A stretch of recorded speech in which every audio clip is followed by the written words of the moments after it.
Hey everybody, my name is John Lunn, aka Jonnychipz, and if you're watching this on Friday on the Azure Live Twitch stream, then welcome. We've got a great show lined up for you. But if you're watching the replay on the YouTube channel, equally welcome. Okay, so today my guest, he's a former Azure MVP, he's currently a cloud solutions architect working for Microsoft, and he's a community leader. With that, I introduce Jack Tracey.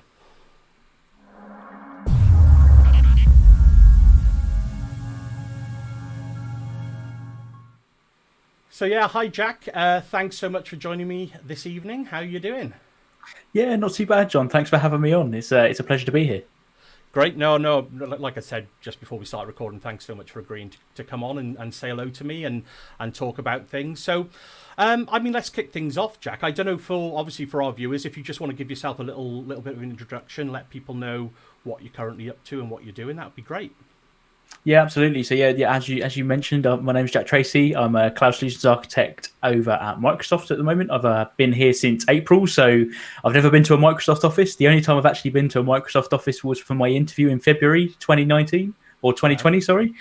So yeah, I've never met any of my team, so I'm referred to as the Jackbot internally because I could just be an AI thing in the other side of a Teams window. Of course. But yeah, so been at Microsoft since April last year. Absolutely loving it. Really exciting role. And before that, yeah, I've been in the partner space. So worked at various MSPs along the way. And as you quite rightly mentioned, I was a former Azure MVP, and I think the shortest MVP ever in existence. I got awarded in March, and then I joined Microsoft in April. So yeah, I was an MVP for a month. Wow. Okay. So I can see you kept the plaque though. You must.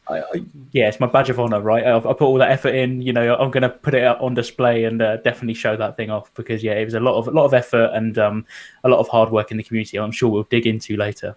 Oh no, absolutely. I think it goes without saying that kind of award doesn't come lightly, and obviously the work that you've put into it on the lead up to that, and I guess the transition of you going over to Microsoft as a cloud solutions architect is kind of testament to all that great work that you put in, undoubtedly. So it's great to see. Jack, I think community aside for a second and looking at the professional style of what's going on, I know that I've been on various Microsoft open hacks and enterprise scale hacks, things like that over the last sort of 6 to 9 months. I guess from a perspective of your journey and what you've done, you've just described, obviously you went through the whole MVP process, you gave back to the community and you've worked your way into Microsoft as a CSA now. I don't know if you just want to touch a little bit on what that journey was like for you and really how you came to make it from the partner space, so to speak, into the kind of community and what really that involves, just to give people a little bit of an idea. Yeah, I think it's a great journey, and even to take it back one step further than that, I'm a big advocate of not advocating university and that track. I know a lot of people out there are in that world at the moment. Like, what do they do? No exams taking place. My wife's actually a teacher, so it's a very apt conversation in our world at Yeah. home. And I do quite a lot of talks for her and her kids, and just saying that you don't have to have a decision. You can do whatever you like, and I'm really a sort of a message of that. I didn't go to uni. I went to college and then suddenly realised that actually it's not what I want. So left and got a good old help desk job, right? Tier one, starting on the help desk, resetting passwords, fixing printers, and had no experience past, maybe just a bit of home labbing and building your own PC at home. And that was it. Threw myself in at the deep end, learnt on the job, passed Microsoft certifications and various industry certs along the way. And from there, worked through various partners, went from sort of a small help desk company to being a field engineer, replacing disks and doing SBS 2011 swing migrations. There you go. There's some war wounds, and walking all the way through to going into sort of bigger MSP worlds and walking through FTSE 100 customers and big Hyper-V clusters, and walking into data centers and dealing with customers with hundreds of racks and replacing their networking. And then realistically from there, once I sort of worked through that space, I got to this sort of point in my career where I dipped my foot into management. And I was pretty young at the time. And I was sort of like, do you know what? Might not be for me. I missed the tech a little bit too much. Yeah. So I thought that I need to get back into the tech. And at the time, Azure was just really starting off. We still had the good old ASM portal. And, it was really all cloud service based, and nobody was really aware of, it's not Azure as we all know it today. And I sort of went, this thing could be big. this thing could take off, and it's a Microsoft thing that are backing. This is likely to be interesting, and just started investing my time in learning all I could. At the time, there was not a lot of community content around because it was very new and very early. So any chance of a project, and I was a network engineer at the time, so everybody needs networks. You can't avoid that. So I was always building VPNs or helping things get connected to the cloud. Sure. And just got myself involved and started doing things in that space. And worked my way into an Azure architecture position. Various partners, moved around various partners in that space, and all underpinning that, I think that's when my community career really started. And starting giving back, realizing there wasn't a lot of content out there, and starting to share my experiences and war wounds and all of those sort of bits and pieces. And then, ended up at Microsoft after a successful MVP nomination. But I think key message is I've done it all off of my own back and learning from the community and all the stuff that's readily available to anybody out there. Looking at MS Learn nowadays, I wish that was around when I started my career, because it's an absolute goldmine.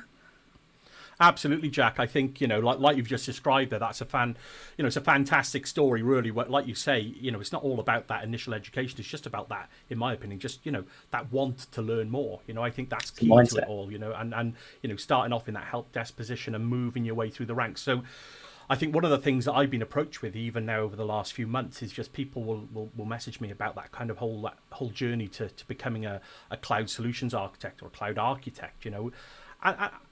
And just kind of to reiterate what you were just saying then, it doesn't happen overnight, and I think one of the things I look at now is when you look at the traditional on-prem sort of journey, like you say, help desk and support and, fixing anything with a plug on it sort of thing.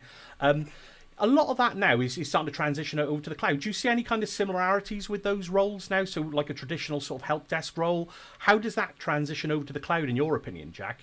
Are there things that are comparable from when you did that? Yeah, absolutely. I think, and it's a big thing a lot of companies go through, right? They worry about we're getting rid of on-prem, we're going to the cloud, and what does that mean for my job? Is my job at risk? And all of those sort of things go through people's head. And actually, approach it with an open mindset. That actually it's just a new learning adventure and a new avenue for you to go down and do something in the cloud. I think for translating what the help desk is roles translating to a cloud world, I think it really depends on a lot of where you're going. A lot of people will go the Office 365 route and the Exchange Online and SharePoint and Teams admin and that world. And I certainly that was my first steps into the cloud, and realistically started learning Azure AD. I think that's fundamental. I think if anybody is going to understand the Azure cloud or the Microsoft cloud, Azure AD is one thing to really just get a good understanding of how interlinked it really is between all the Microsoft cloud products. Because once you gain that as, that is your central key point of knowledge, everything goes back to Azure AD. You'll very quickly pick up how everything links together. So when you create an Office 365 group, that's an Azure AD group. That's something you can then assign as an RBAC permission in Azure. And how that really just all translates as that single source of truth really helps you build that picture of the Microsoft cloud stack. And being Microsoft cloud, it's built on things that we know and love. Azure Active Directory is not called Azure Active Directory by mistake. Active Directory is something everybody is aware of and used in an on-premise estate. And no different in the cloud. Identities need to exist. And your identity is still key in any cloud service you go to. So if you've got a good understanding of that side of things, I think you can take it from there. So help desk, think resetting passwords, Azure AD Connect, all of those things where you're syncing on-premise identities into the cloud, and sort of that basic SharePoint and Exchange admin. There's normal tasks that you would do in an on-premise estate are really no different in the cloud, apart from you don't have to feed and water the servers, right? You still need to do all those manual administration tasks of creating new users and all those things. That's really a good way of transitioning. But then, taking your question on a slightly different tangent around architecture, I think architecture as a role is something that is hard to define nowadays with a cloud world. My role is a cloud solutions architect. The amount of time I spend in front of a whiteboard or writing documents and HLDs and all that sort of stuff is a lot less than I thought it probably was, and a lot less than it was when I was doing on-premise stuff and designing networks for on-prem and designing, VMware estates and Hyper-V estates. Because actually nowadays, you don't have to worry about all that pre-planning and getting things right from the start, because you're not buying a load of kit. You're not investing heavily in that CapEx world. You can actually try and fail really fast. That whole growth mindset piece, as in I can spin up a solution in Azure and test if it actually works quicker than I can probably draw it down on paper. Sure. So, that's a real big thing for the mindset. And, that leads on to sort of DevOps practices and all those good things. But actually, I think just getting onto that world of go out there and try stuff. My role is more about doing things and testing they actually work, and then documenting it once I've worked it out. For those governance frameworks, and everybody needs a diagram still, and you still need to document things. But actually, going into that world is a lot better than actually trying to approach it from a sort of a standard architecture of old. That's one thing I would say is changed massively. And do you know what? That resonates so well with me, Jack. I think the way you described it there, so if you take it from a traditional sort of help desk role where you're in there doing things, that the fact that you pick on identity as being central to any kind of cloud technology is paramount. And I completely agree, because, you look at the traditional on-prem world, generally it's behind networks and firewalls and all locked down to, traditional Kerberos-based Active Directory domain controllers. And we're synchronizing that to the cloud. So now it's all cloud accounts and synchronized accounts, and just, the ability to log on to any device or application is now, again, like you suggested, either Azure or 365, whatever it may be. So you kind of decentralize that authentication piece is what you're really saying there, isn't it? So the ability to have a grasp on that as a general theme is that's a great sort of recommendation to the first start of getting yourself into that cloud world. And I think we covered a lot of ground there, just that whole transition for when you do that kind of work and moving it into more of an architecture role. I love what you just said, in the sense that that fail fast mentality, that kind of the DevOps world, and other guests I've spoken to a little bit around that and what that actually means. I mean, how are you seeing customers at the minute, Jack, in terms of when you approach them with that kind of, let's face it, it's a completely different way of working than you might be used to in the traditional sense? But I mean, it's a general statement, but in generally speaking, I would suggest that going into that mindset is a relative new term. Would you agree, disagree, and what are your customers seeing at the minute, Jack? Definitely. I think that's a really good observation. I know me and you have discussed this over Twitter, a few conversations. We're both reading very similar books around the Unicorn Project and the Phoenix Project. So top tip for anybody who is listening, if you haven't read either of those books, it doesn't matter which order you read them in, because it's the same story told from two different perspectives.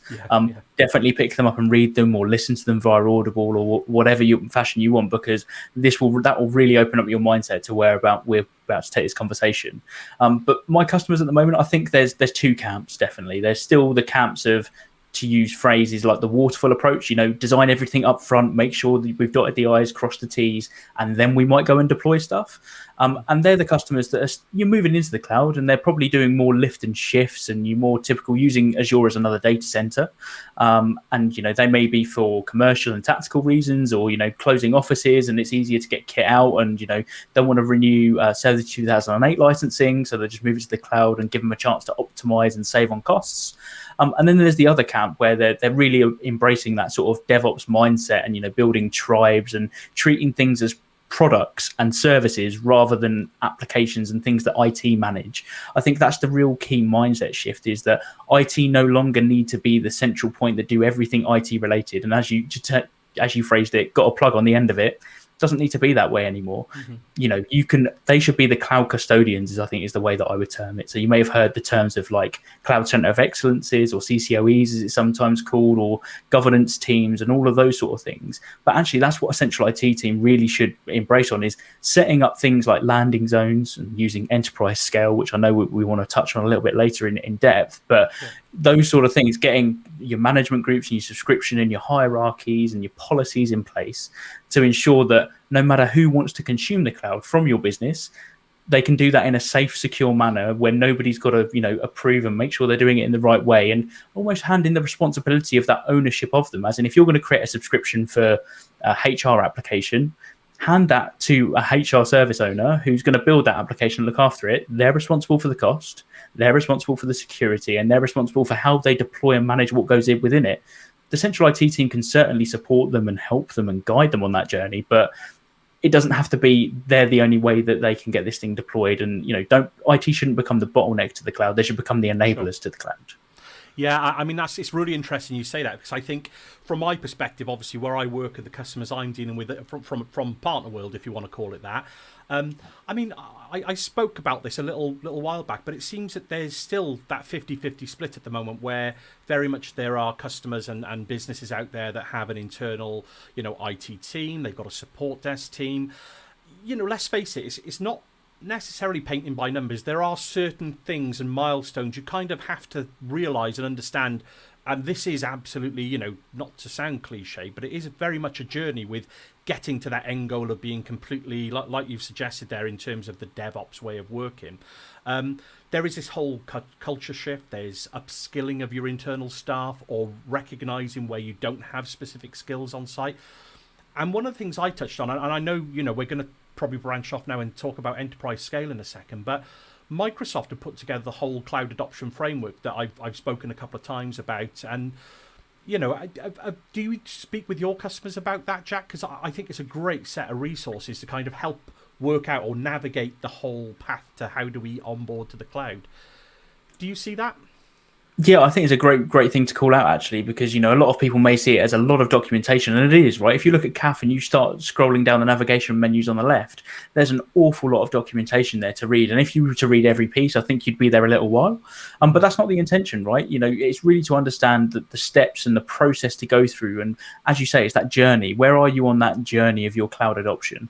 Are you right at the beginning and you're trying to work out some business justifications and why you should do the cloud move? Or are you at the stage where actually you know why you want to move to the cloud, and you've got your business justification signed off, but you will need to build like a secure landing zone? And obviously that's where enterprise scale fits in, and that's the ready phase of the cloud adoption framework. But then I think one of my hot topics at the moment that I'm speaking to an awful lot of my customers about is day two cloud, to put it in a cliche term.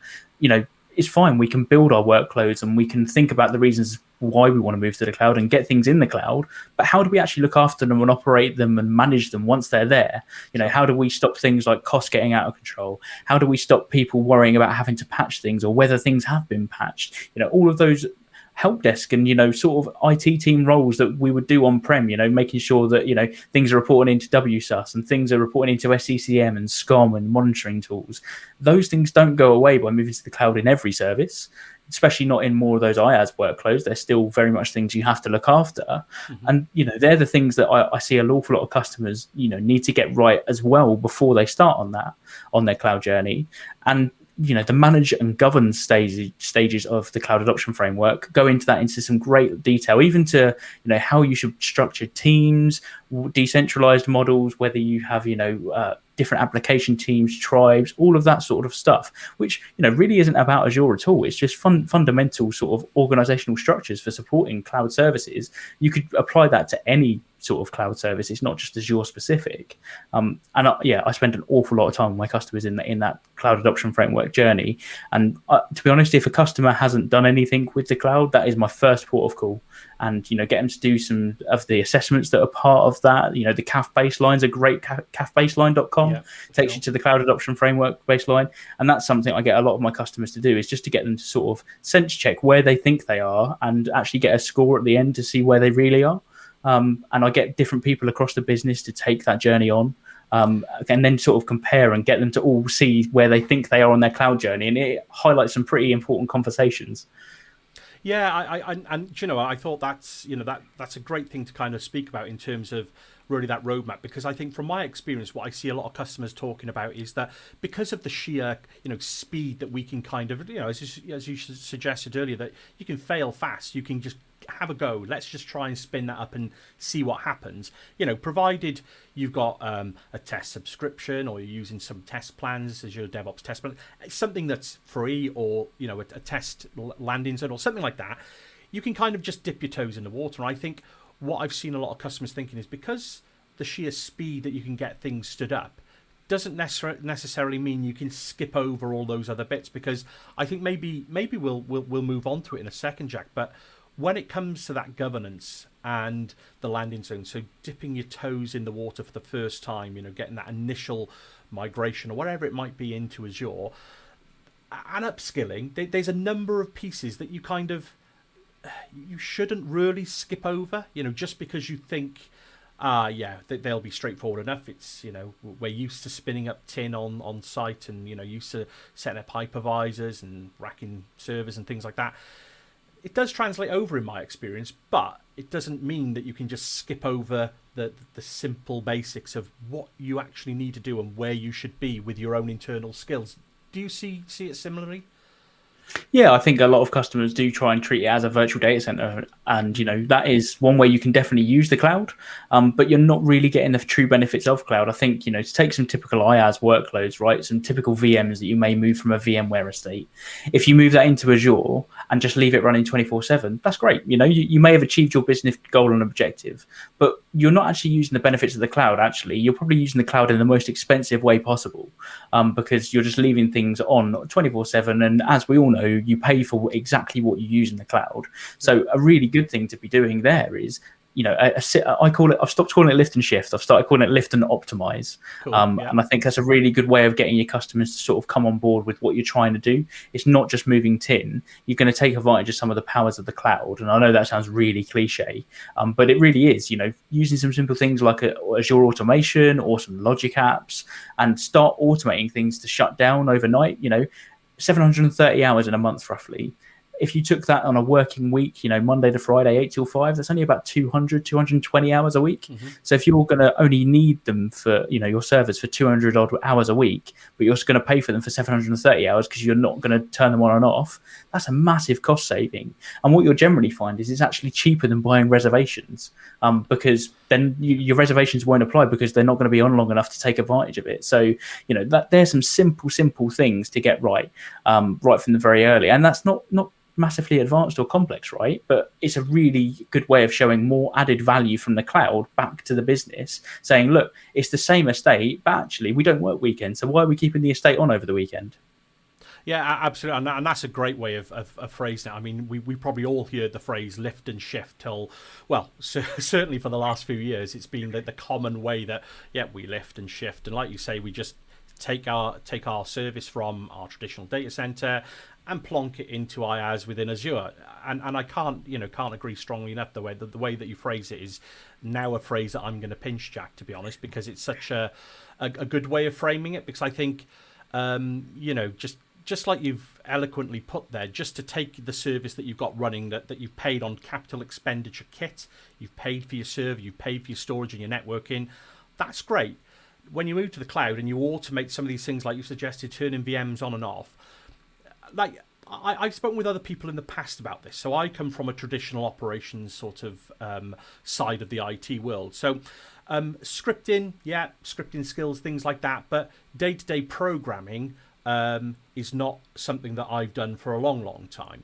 But the way I see it now, with understanding how you do some of these automation tasks, absolutely Microsoft have put some great things in there to make automation easier.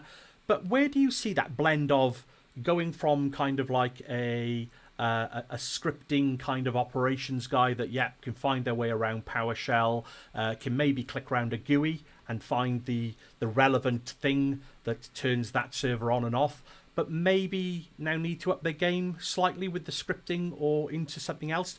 Do you see that shift at the minute, Jack? And where do you stand on it yourself, I guess, with those kind of skill sets as an operations person? Yeah, I think you've hit a nail on the head, and you've hit, something that I'm very aware of myself, right? So I come from a very similar background. I'm infra and ops and that style background, and show me PowerShell and I'm absolutely fine. I can read it, I can write it. I'm I'm no Jeffrey Snover, I'm no expert, but I can definitely have a good go, and I can write basic things. And something that opened my mindset to this earlier was Azure Functions obviously now support PowerShell. So I was always keen to use functions, but never felt brave enough to go and write C# or Python or anything like that. I'm no developer, and it's something that I would absolutely, this is my focus for the year, is learn a language and start being able to pick up a bit of C# and a bit of Python and do some bits in that space to give me better advantages to use more services in the cloud and be more comfortable to use some more of the modern services like some of our AI functions and stuff like that. But going back to, how do you transform? I think, if you're a PowerShell whiz, go and have a look at Azure Functions and with PowerShell. I've written some pretty cool stuff. So, like automated subscription creation, which is a fairly new thing in Azure that you can do.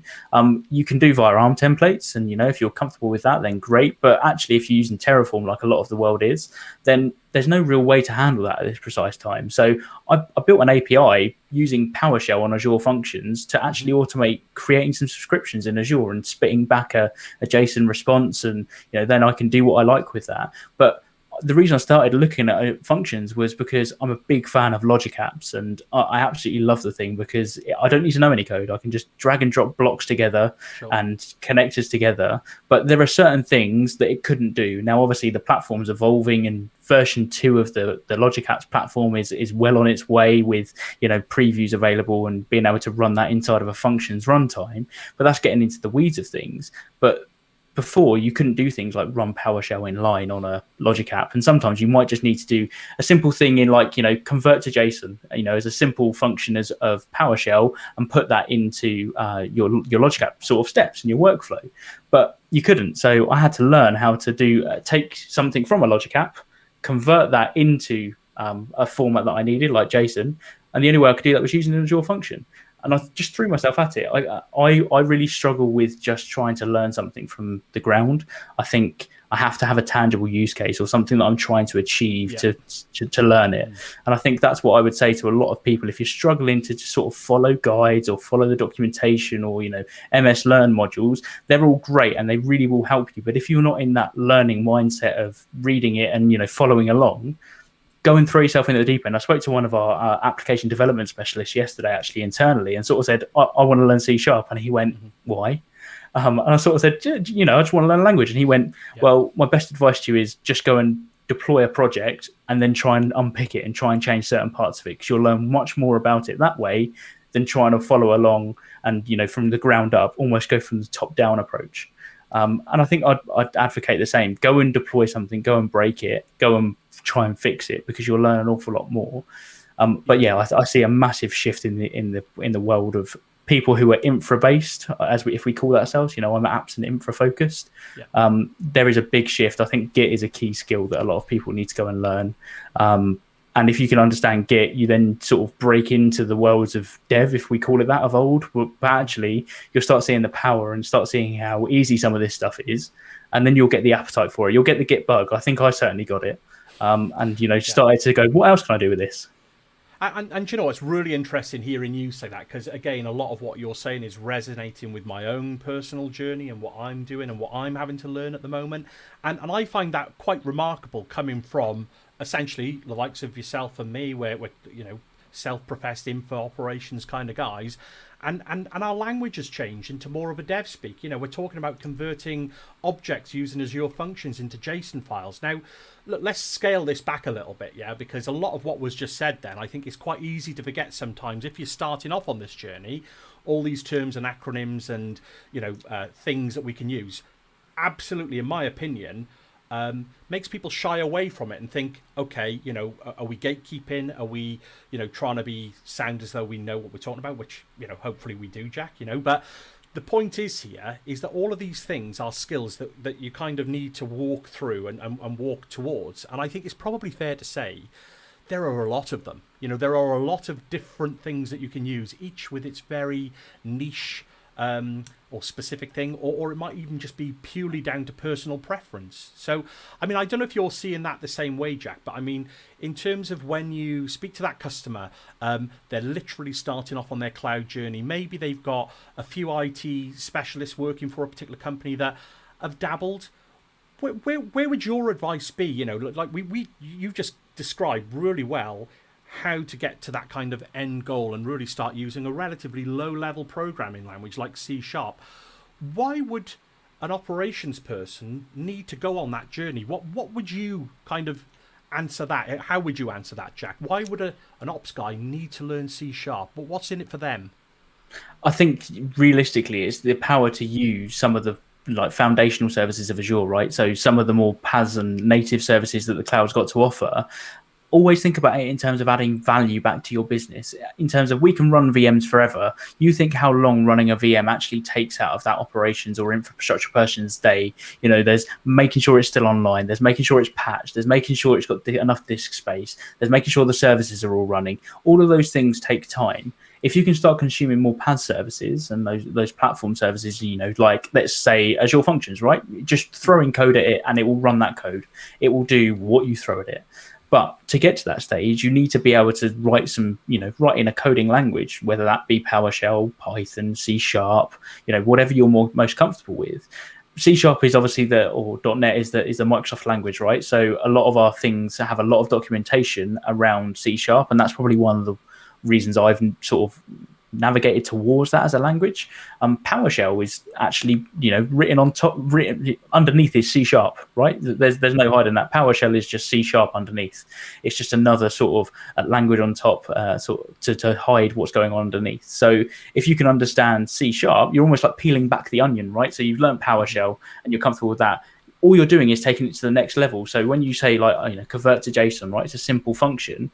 All you're then doing is learning how that little bit works with inside a C#, and then you're taking it, the next layer back. But what that enables you to do is start approaching things that you might have hit limits with certain things. I think that's where I've got to. PowerShell is great, and I can do probably an awful lot. And if I was a lot more clued up on PowerShell, I probably could do a lot more than I can today. But I've actually got myself to a fairly reasonable understanding that I think, why don't I just start peeling this onion back and start having a look under the covers and how this actually works, because that might open up some other doors and let me use some features that I might not be able to access today. So that's where I would go with it. But for those infra people out there, I think most of your applications are going to have to change, right? I think everybody's in this world of, they've probably heard of Kubernetes, they've probably heard of containers, and they've heard of all of these, wonderful things that you can do and how cheap it is and how flexible and scalable and all those different bits and pieces. The only way to really run those things is not be afraid to not see a GUI again. You're never going to see a Windows GUI forever, right? It's we've had Windows Server Core now for a long time, longer than I can probably recall. And that's the first step, I would say, on getting on that journey, is not being afraid that there's no GUI around anymore. So getting yourself comfortable in command lines and getting to do more of those operational and day-to-day tasks in something like PowerShell will put you in good stead for going on this journey. As in, start doing some of those mundane day-to-day tasks inside of a command prompt or a PowerShell window, and you'll start getting onto this journey, because you'll start then going, okay, well, why do I have to create these users from a spreadsheet, and copy in values one by one? Well, wouldn't it be great if I could just put a loop in that would loop through every line in this spreadsheet and then create all those users for me? And that's very, very fundamental. I think another point that my colleague said to me yesterday is the language isn't important. It's the constructs and the patterns that are important. So if you can learn things like looping and try and catch and all of those sort of basic fundamental programming sort of bits and pieces, it doesn't matter what language you're going to, because it's actually that logical process in your head that you've got to work out. And if you can map out what you want it to do, all you've got to do is research the relevant bits of code and do what we all do, beg, borrow and steal off of other people's code and put it together in our own and make our own application and service. So I think that would be my advice. Start getting yourself weaned off of the GUI is probably a way of calling it. Yeah, I'd agree. I think that, to be honest, Jack, is great advice. And I think, if we're targeting those people that maybe, have done a little bit of PowerShell, they get by in the GUI day to day, I think it's probably fair to say now the message is start getting used to not using a GUI. And it certainly seems to be the case, like I say, just with my own personal journey and the kind of things that I'm speaking to my customers around.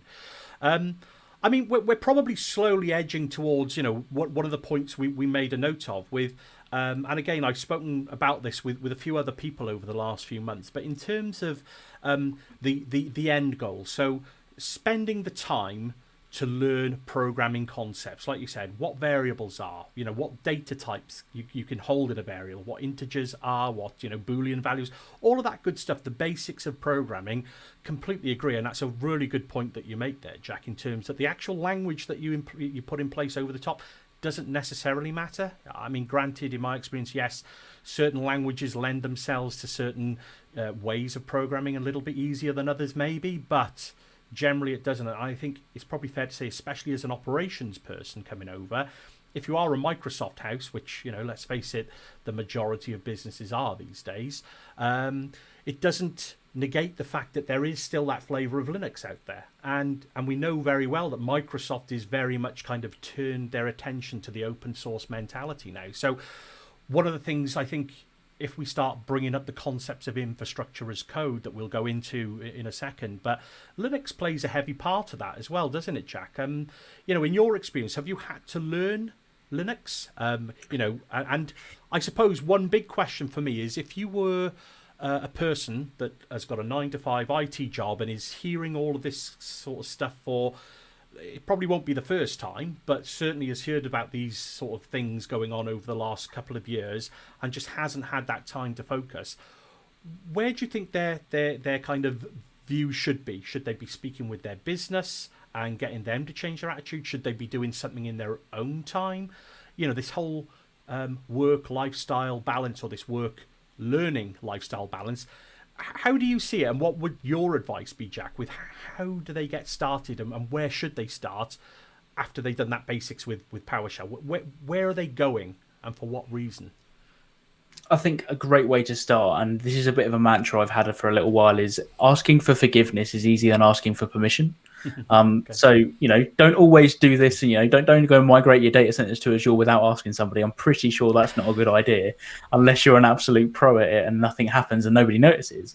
But, starting to take some of those day-to-day functions that take up everybody's time, nobody likes doing. Like, one thing that always calls back to my mind, backup tapes, right? That used to absolutely drive me insane. Cataloging them, going to change them, making sure somebody had ordered like the barcodes correctly and the right numbers have been stuck on the tapes, and then cataloging them in a spreadsheet. That was a waste of everybody's time. So to go and try something, take that apart, decouple that process. What can you automate of that process with some basic scripting? That would be where I would start, and run it on the side. Don't dedicate your whole day job and forget what you're up to. But if you're interested and want to learn, there's your tangible use case to go and start doing something with and start seeing some results yourself from, and save time in your own day. So take that spreadsheet and, if you need to automatically update it and then that needs to go into another system, start working on how you could do that in PowerShell or whatever language you're most comfortable with. But and, you'll start seeing some benefits. Just be inquisitive and want that desire to, don't just take the status quo, go and try something new.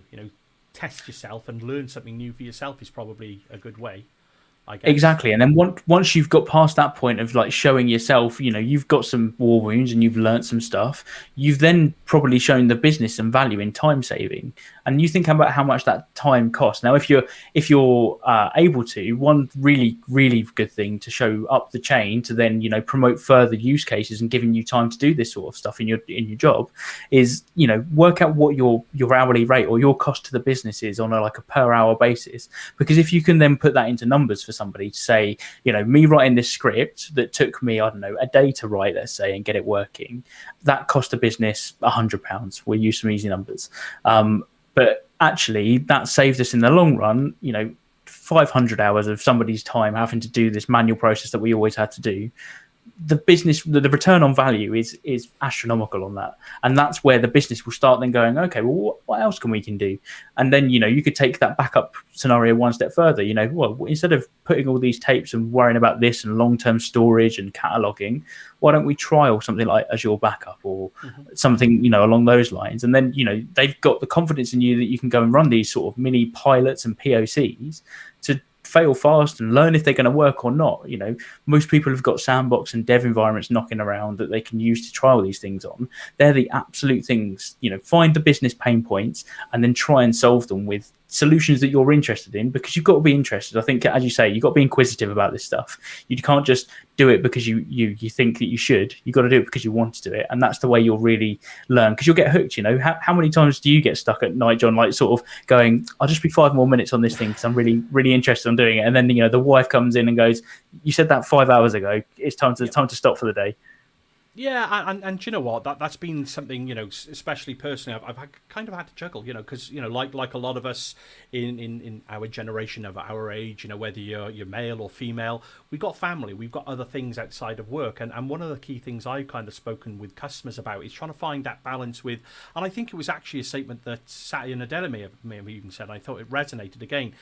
It's no longer just a work lifestyle balance. We've got to get that learning element in there, so it's a blended work learn lifestyle balance. And finding time within your working day, and of course your employer or the business you're working for should absolutely be helping you develop as well, is my opinion. But equally, I think it's fair to say you've got to put that extra little bit outside just for your own personal development.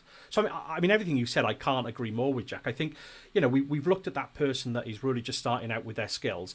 What's the next step then? So I hear a lot about currently infrastructure as code. We've got DevOps, we've got Git, as we mentioned earlier, and GitHub and GitHub Actions. Again, a whole kit bag full of terminology. If we take that to the next level now, what do you see? And I suppose one brilliant way that I know we've spoken about before and been on hacks before is the enterprise scale and the landing zone elements. What could you kind of tell us about those areas and how they fit with a day-to-day IT pro for any business? Yeah, absolutely. Enterprise scale is a great one to get started with. So, it's all infrastructure as code based, and there are Terraform and ARM template versions of that, and whatever other implementation methods you want to use.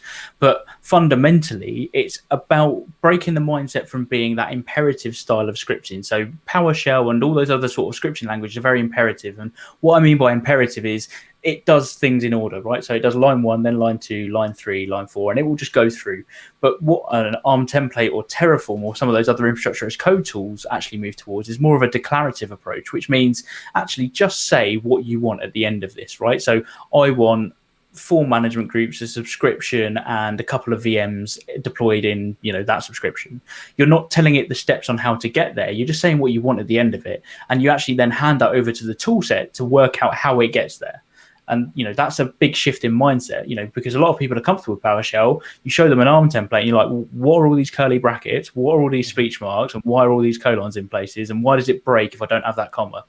Now, that's a lot of things taken. It's a really sort of hard learning approach on that topic. But once you see the benefits of actually be saying, I don't have to worry about individual steps in this script now, I only need to worry about how it links together and what I'm declaring as a final outcome that I want.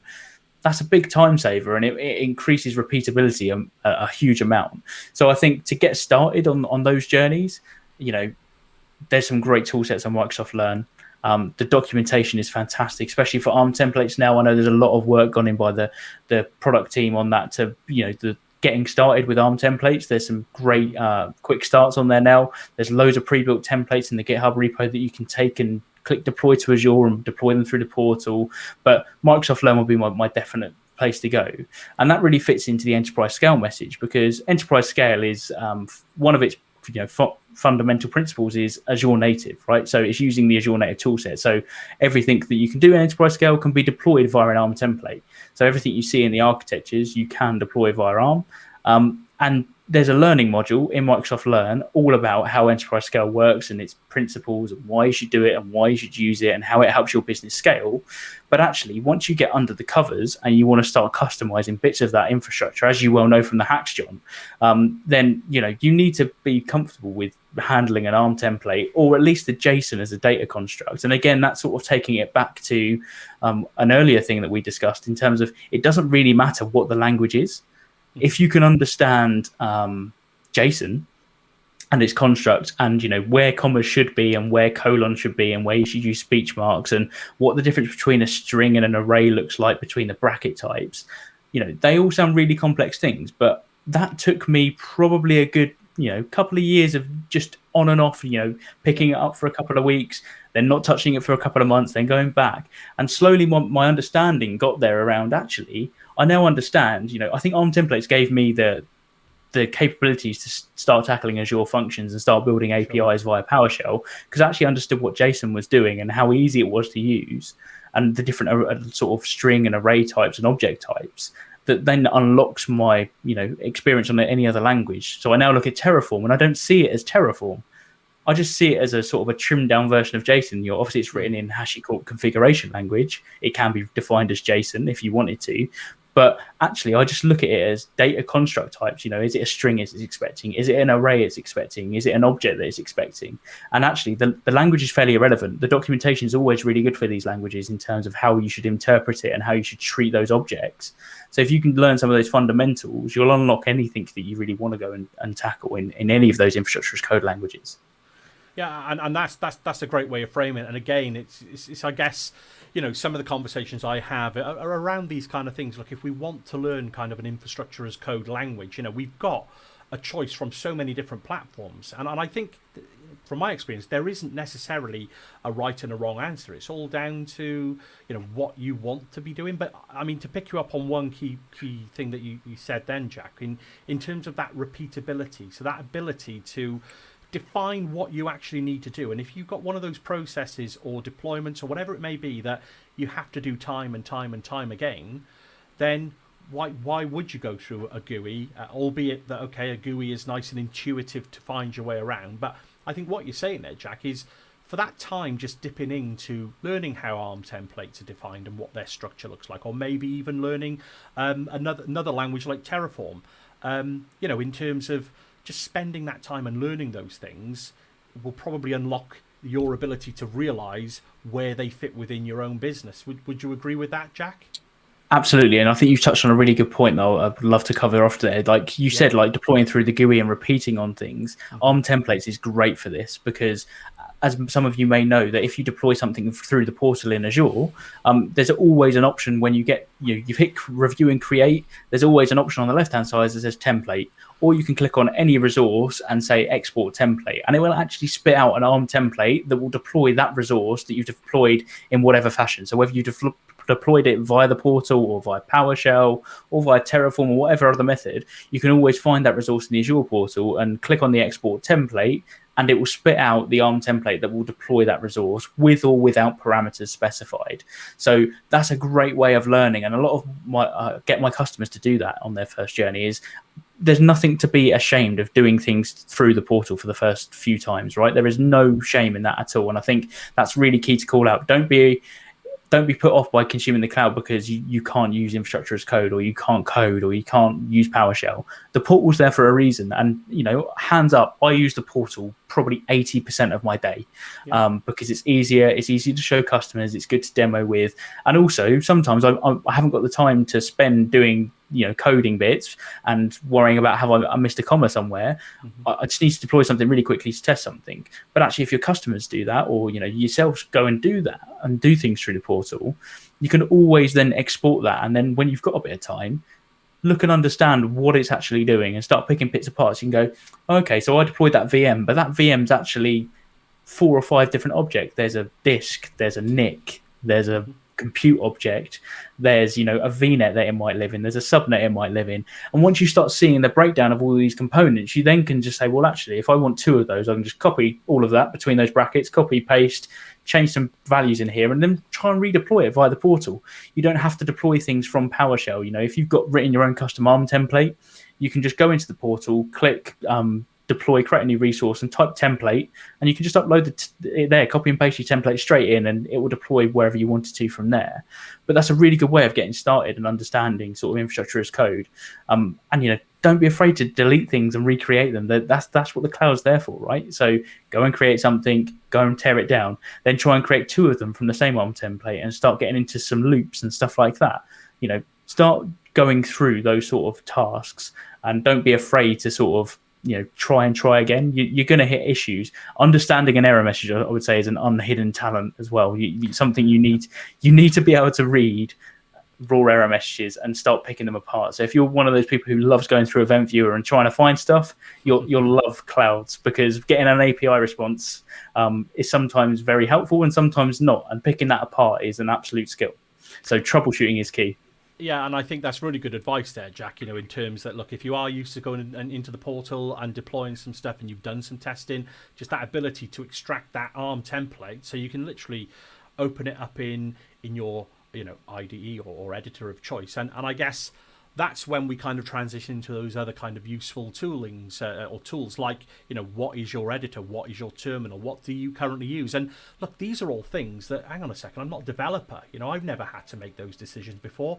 What's Git? What's GitHub? Why do I need to store all this code, these JSON files, these ARM templates or Terraform files and scripts?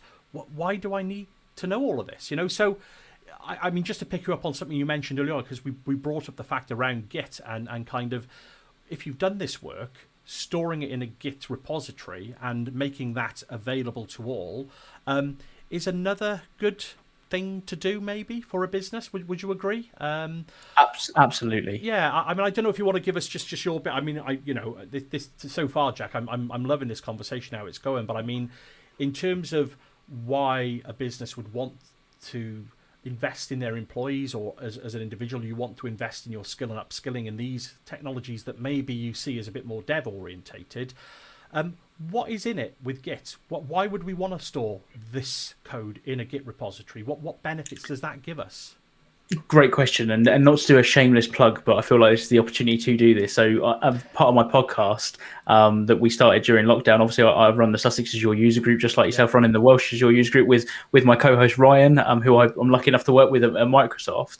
And we actually did an episode, and I'll maybe give you a link to it that you can share with everybody at some stage. Yeah. But we did, why should DevOps for IT Ops, I think, is the name of the episode, and we had April Edwards, who I think you've had talk at your user group. She's brilliant. Absolutely great. Yeah, close colleague and good friend, and we really dived into this because April's from the same cloth as we are, right? Infra Ops, that's her real background, but she's really excelled and gone into that dev world. And we were talking about this, and to tell a little story, I used to be a networking engineer, and the amount of times that I would be copying and pasting config files for Cisco iOS code and stuff like that, and the amount of times I would make tiny changes and then go, all right, now I've got to go onto the switch, do a show config, export all of that, store it here. I could have just used Git to upload my code into, and my version control and the change history against all of those files that I was tracking is automatically done for me. Instead of me having to manually navigate through what changed here and who did that, Git does that all for you. So it's basically a version control system. So you can upload your files into a Git repository, and you can do commit. So you can work on them locally, and then once you're happy with them, you've got them in a stage, you can add them to a commit, which then says, at this point in time, the files look like this. Once you've got all of these multiple commits as sort of points in time, you can then compare them. So you could say, take commit 1 and compare that against commit 3. Tell me the differences. And instead of you having to use things like Notepad++ that I've used in the past to do compare files and work out where the differences are and all these sort of wonderful tools, Git does it natively for you with the added bonus of timestamps, who did it, and how it got there. Once your code's in one of those repositories, the amount of typos I used to make as a networking engineer was worrying, but it also was a detriment to my own time. The amount of times that I'd be, doing some code on a remote router somewhere in the world and, working out why something can talk to something else, and it would be an ACL that I've misspelt or put a dot in the wrong place, right? Yeah. Something that once you're 9 hours in, you're not going to see it. You need to walk away for 5 minutes and come back to it, and you'll see it. I forget one day opening a Cisco TAC case and be like, I can't get this AP to talk to this wireless LAN controller through this VPN. Help me out. And the guy literally came on the phone and went, yeah, your ACL's wrong. And I was like, oh, yeah, so it is. Yeah. If I'd have had that code in the Git repository and sort of checked in my changes, what I was going to do, I could have had some automation that run on top of that, some build or validation pipelines that could have gone, that doesn't look right, based on some predefined tests that I could have had there. It would have saved me an awful lot of time. But by centralizing that code into a central place, it's backed up, it's version controlled, change control people love it. Because it's a source of truth and what happened and what changed. Easy to roll back if you need to. And also, you can build in some testing and automation into sort of deploying things from that. So you don't have to do everything. People associate Git with sort of DevOps and doing that whole automation, from left to right.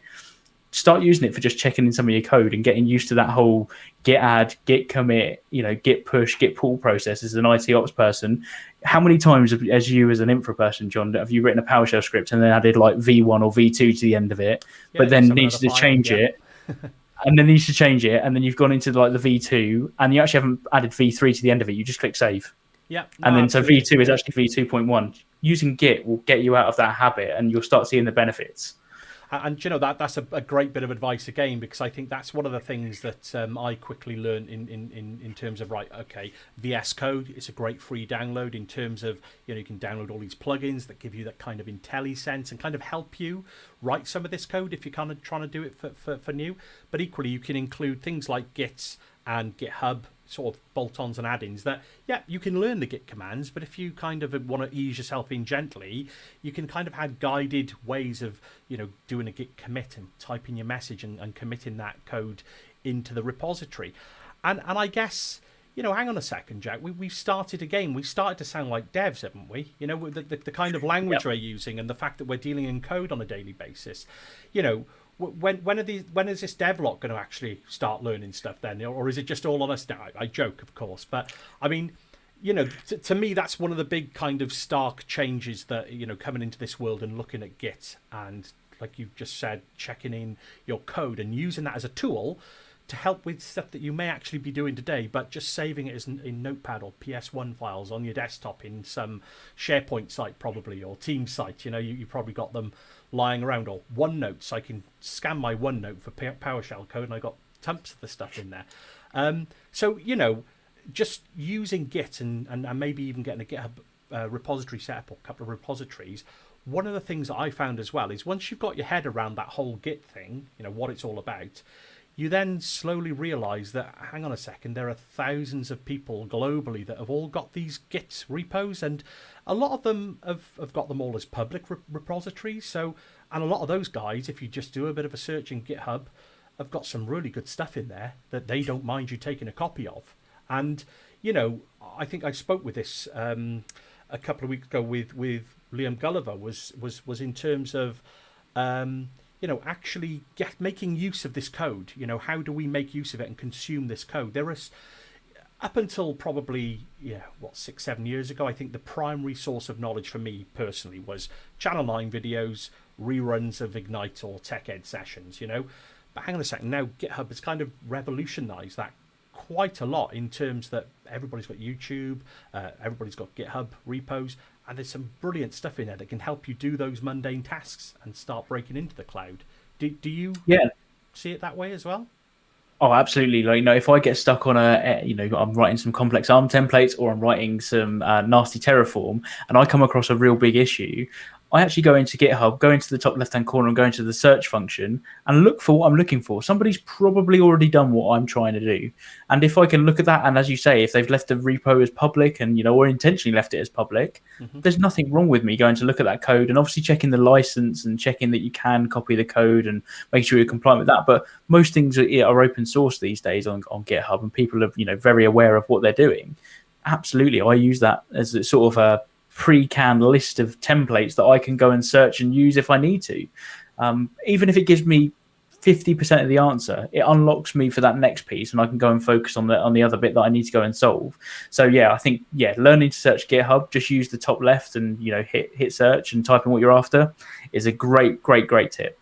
And I think as well, Microsoft themselves have got some official GitHub repos for things like landing zones, enterprise scale. There's a lot of official Microsoft resource that they actually store and they make available for users to kind of dip their toes in and deploy that kind of first landing zone right the way up to the enterprise scale. In my experience, Jack, there's all of that. Yeah, absolutely.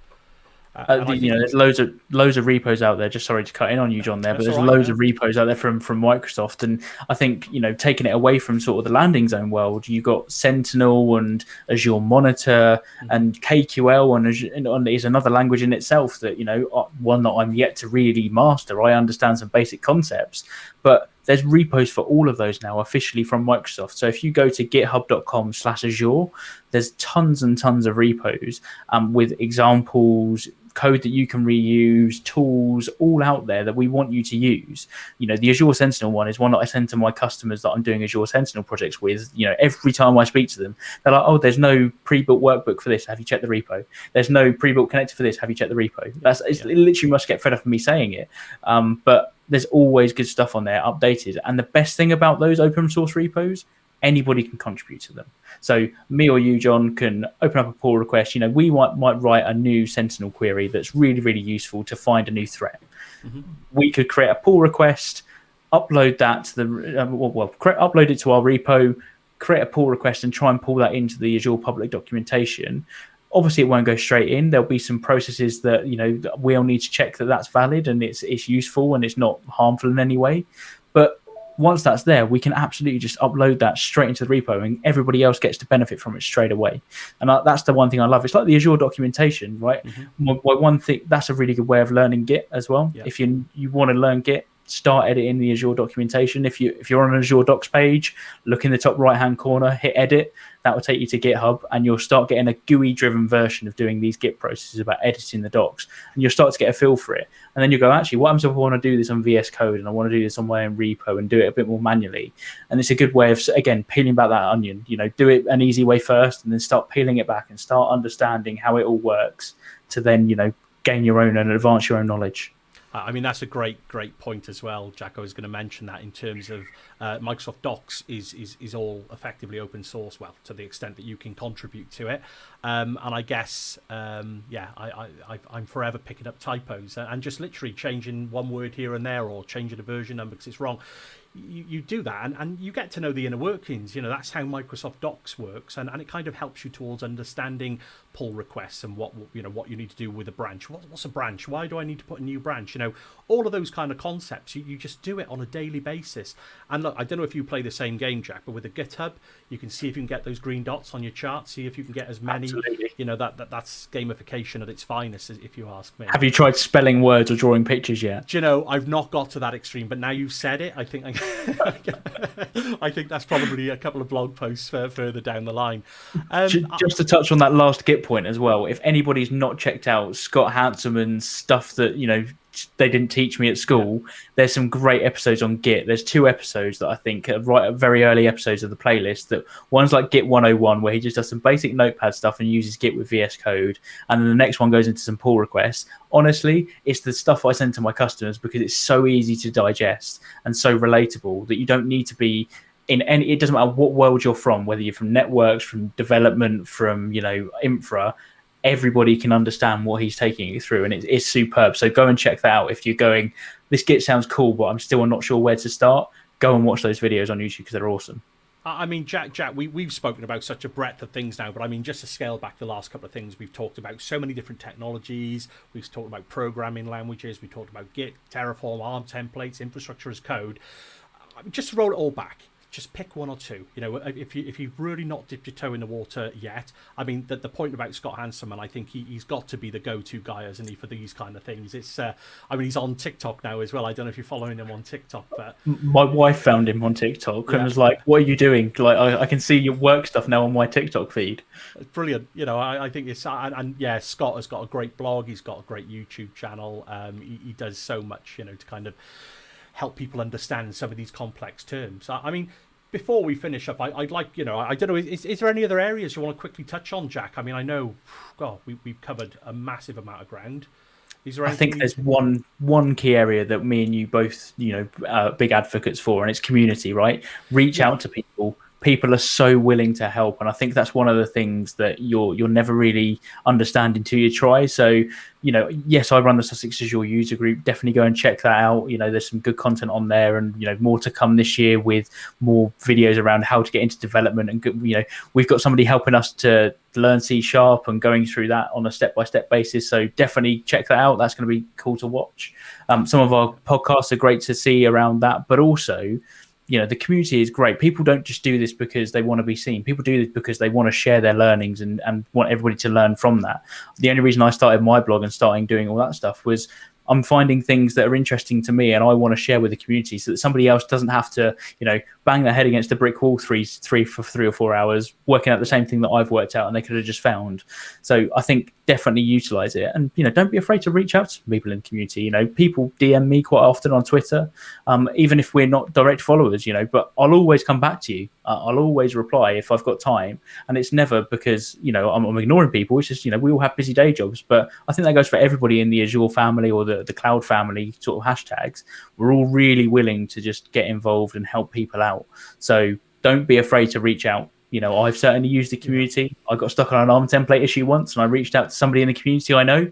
And within an hour and a half, he sent me a template back in an email saying, there you go, it's fixed, and explaining why. And that's the power of the community. Yeah, absolutely, Jack. And I think you're right. I mean, I was going to touch on that to try and change the gears and start looking at the community side, because I know, you've touched on it there, the Sussex Azure user group, which is something you've co-organised with a colleague.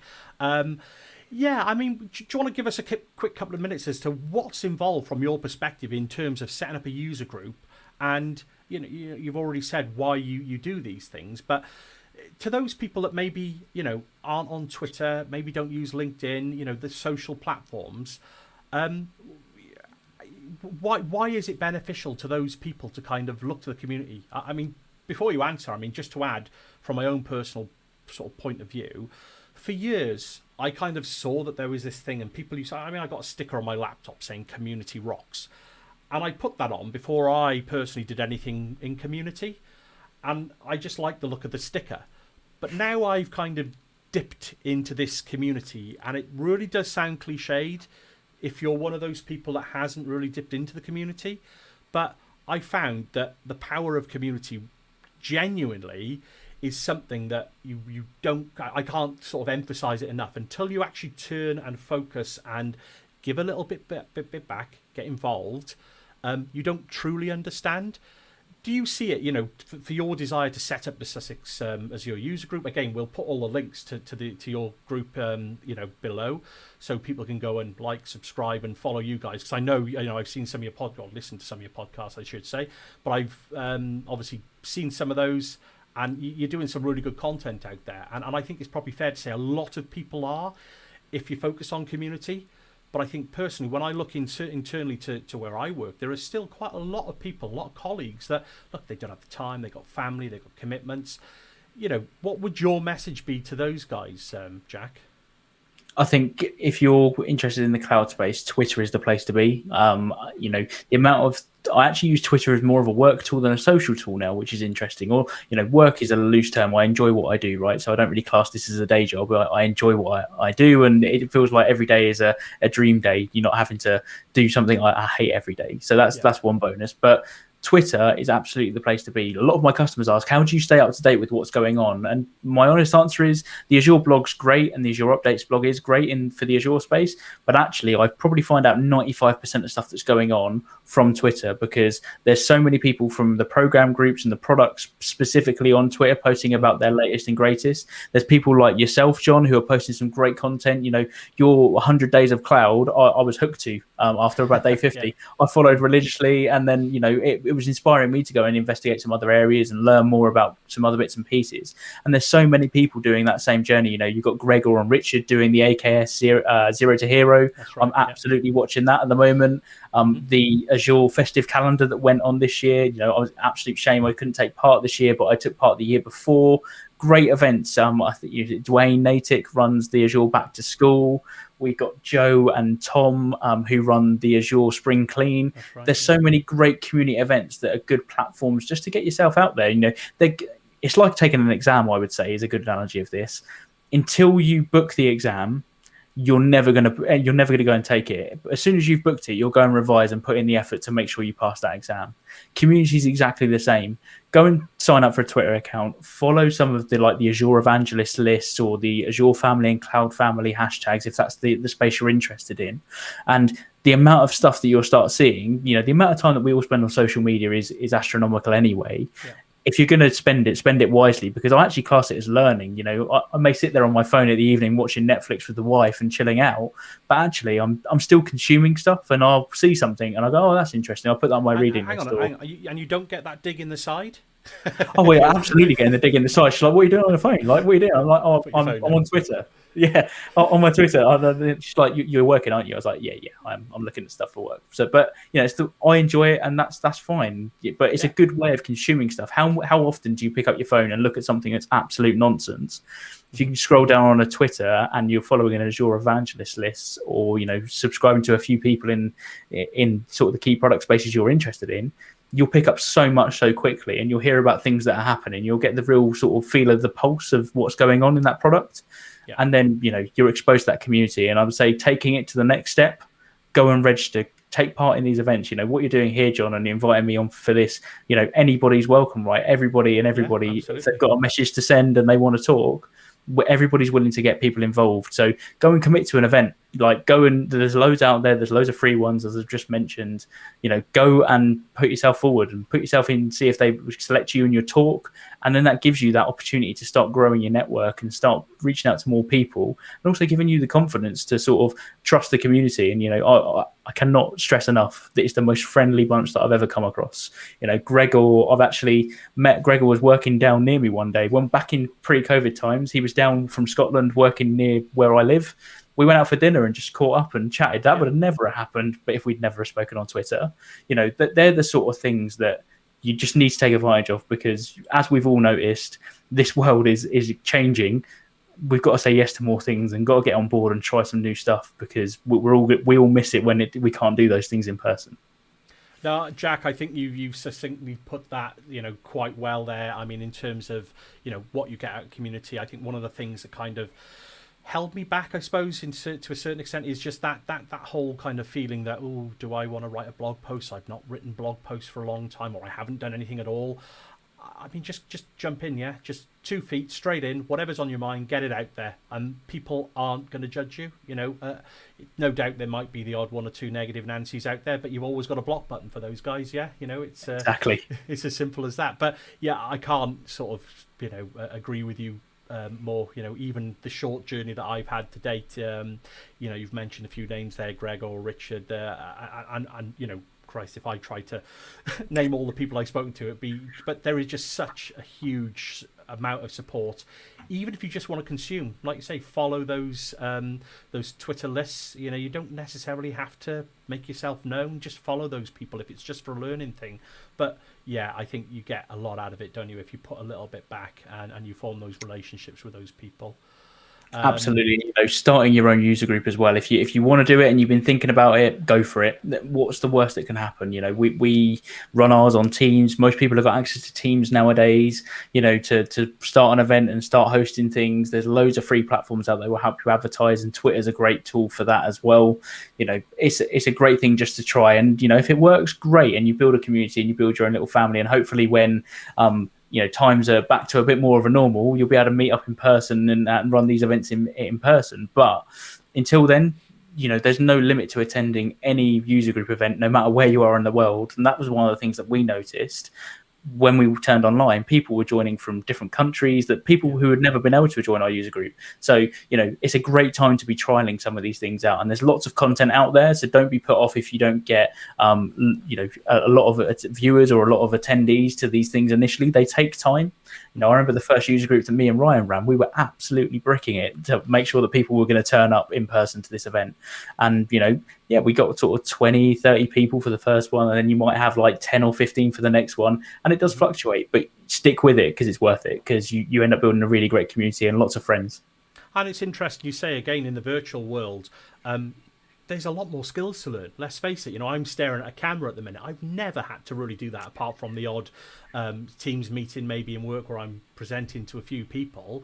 But these are all skills that, look, maybe in this new world that we find ourselves living in, may be of some value, going forward. Certainly, if you're looking to become an architect or some kind of a consultant in that kind of space, presenting to customers and talking to customers, they may be skills that you might think you have, but, from my own experience, staring at a camera and just speaking to it isn't necessarily that natural a thing to do, and I guess all the technology that goes around with it, all of a sudden, again, if you see my blog, Jack, you'll see that I go off in so many different areas, but it's just learning about tech as well, just setting things up and going for it.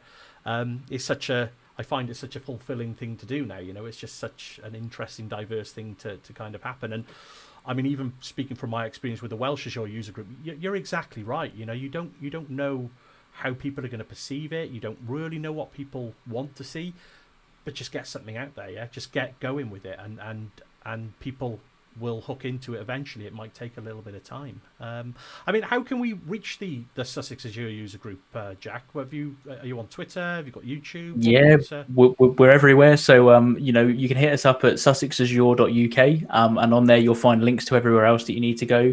Our podcast can just podcast.sussexazure.uk. And yeah, you'll find us on YouTube. Again, we're waiting to get that magic number where we can customize our channel name. So for the time being, it's aka.ms/SAUG YouTube. So that's Sussex Azure User Group. And you'll get to our channel.